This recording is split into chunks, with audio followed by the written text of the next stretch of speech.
தொண்டையில் இருந்து, வாயில் இருந்து, நாக்கில் இருந்து, எச்சலில் இருந்து ஒலிகள் வந்தது. அந்த ஒலிகள் எப்படி என்றால் ஆ, ஓ, ஆ என்ற ஒலிகள்தான். இந்த ஒலிகள்தான் பிற்பாடு பேச்சாக மாறியது. பிறகுதான் அதற்கு எழுத்து வடிவம் வந்தது. ஒலியிலிருந்து தான் அது நமது வாயிலிருந்து, தொண்டையில் இருந்து, நாக்கில் இருந்து வந்தது தான் மொழி. அப்படி ஆப்பிரிக்க நாட்டில் இருந்து வந்தவர்கள் இன்று பேசப்படுகிற மொழி, மூத்த மொழி தமிழ்தான். இது தமிழர்களுக்கே சொந்தமான மொழி. இந்தியாவிலே பேசப்படுகிற பல மொழிகளில் தேவநாகரியிலிருந்து வந்தது.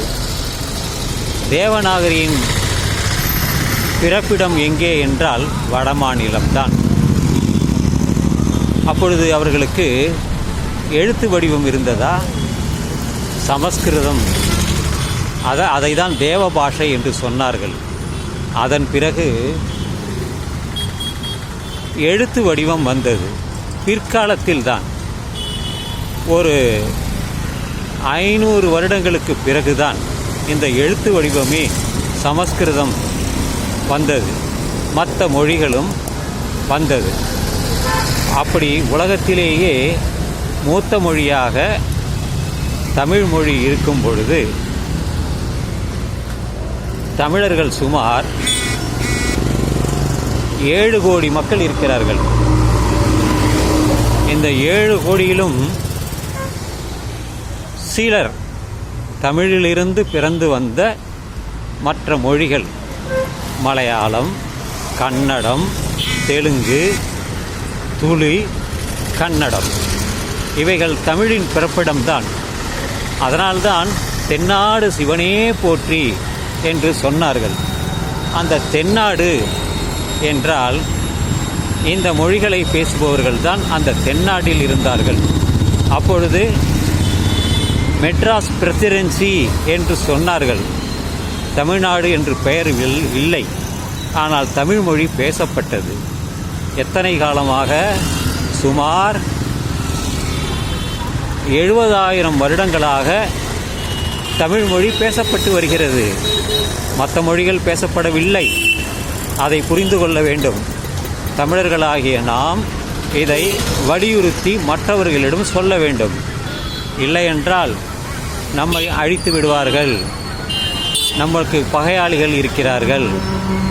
தமிழ் மொழியை எப்படியாவது அழித்துவிட வேண்டும் என்று ஒரு காசி சங்கம், தமிழ்ச்சங்கம் என்று அமைத்து நம்முடைய இலக்கிய இலக்கணத்திற்கு எதிராக சிலர் செய்து வருகின்றனர். அதற்கு நாம் விடமாட்டோம், வழி கொடுக்க மாட்டோம். ஏனென்றால் இது நேரடியாக ஆப்பிரிக்க நாட்டிலிருந்து வந்த தமிழர்கள் பேசிய மொழி. இவர்களெல்லாம் அந்த கைபர் போலன் வழியாக வடநாட்டில் இருந்து வந்தவர்கள், ஆரியர்கள். 2 தான், திராவிடர்கள், ஆரியர்கள். அவர்களெல்லாம் அவருக்கும் நமக்கும் தொடர்பே கிடையாது. இந்த மத்திய பிரதேசத்திற்கு அப்பாற்பட்டு இருப்பதெல்லாம் வடநாடு. அதற்கு கீழே மகாராஷ்டிரத்திலிருந்து கீழே இருப்பதெல்லாம் தென்னாடு. எனவே நாம் எல்லாம் அதனால்தான் தென்னாடுடையனே போற்றி என்று எல்லோரும் சொன்னார்கள். காரணம் அதுதான். தமிழின் பெருமை. நாம் பேசப்பட்ட மொழி தாய்மொழி. எல்லோருக்கும் தாய்மொழி இருக்கிறது. அதை நாம் குறைத்து மதிப்பிடப் போவதில்லை. இது அவர்களுடைய தாய்மொழி. ஆனால் என்னுடைய மொழியை, அதாவது எனது தமிழ் மொழியை மற்றவர்களுடைய மொழியாக நீ பேச வேண்டும் என்னை கட்டாயப்படுத்தும் பொழுது எப்படி ஏற்றுக்கொள்ள முடியும்? அதுதான் பிரச்சனையே. தமிழ்நாட்டிலே அதுதான் பிரச்சனை. எனது மூத்த மொழியை நீ எப்படி? நான் எனக்கு பேச தெரியும். ஆங்கிலம் இன்னைக்கு உலகெங்கிலும் ஆப்பிரிக்கா நாட்டில் போனால் எல்லா ஆப்பிரிக்காவில் இருக்கக்கூடிய ஒரு 37-38 நாடுகள் சிறு சிறு துண்டாக இருக்கிறார்கள். அவர்கள் பேசக்கூடிய மொழியே ஆங்கிலம்தான். அமெரிக்கா ஆங்கிலம் பேசுகிறது, ஆஸ்திரேலியா ஆங்கிலம் பேசுகிறது, கனடா ஆங்கிலம் பேசுகிறது. இந்த யுனைடெட் கிங்டம் என்று சொல்கிறோமே, அவர்கள் பேசுகிறார்கள். ஆனால் இவர்கள் பேசுவதற்கு முன்பே பேசப்பட்ட மொழி எது என்றால் அது தமிழ் மொழிதான்.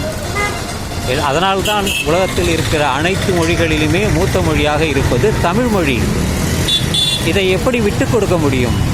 உன் மொழி உனது, என் மொழி எனது. எனது பாரம்பரியம் மிக்கது, வரலாறு கொண்டது. எனது எழுத்துக்கள் எல்லா மொழியிலும் கலந்து இருக்கிறது. தமிழ் மொழி அனைத்து மொழியிலுமே கலந்து இருக்கிறது. அது தமிழ் ஆய்வாளர்கள் சொல்வார்கள், ஆராய்ச்சியாளர்கள் சொல்வார்கள், வேர்ச்சொல்லிருந்து சொல்வார்கள். எனவே மறந்து விடாதீர்கள்.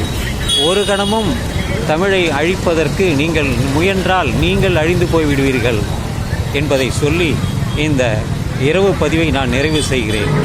தமிழனாக வாழ்வோம், ஒன்றுபட்டு வாழ்வோம். தமிழனாகவே பிறந்து வளர்ந்து வாழ்ந்து மறைவோம் என்று சொல்லி இந்த பதிவை நான் நிறைவு செய்கிறேன்.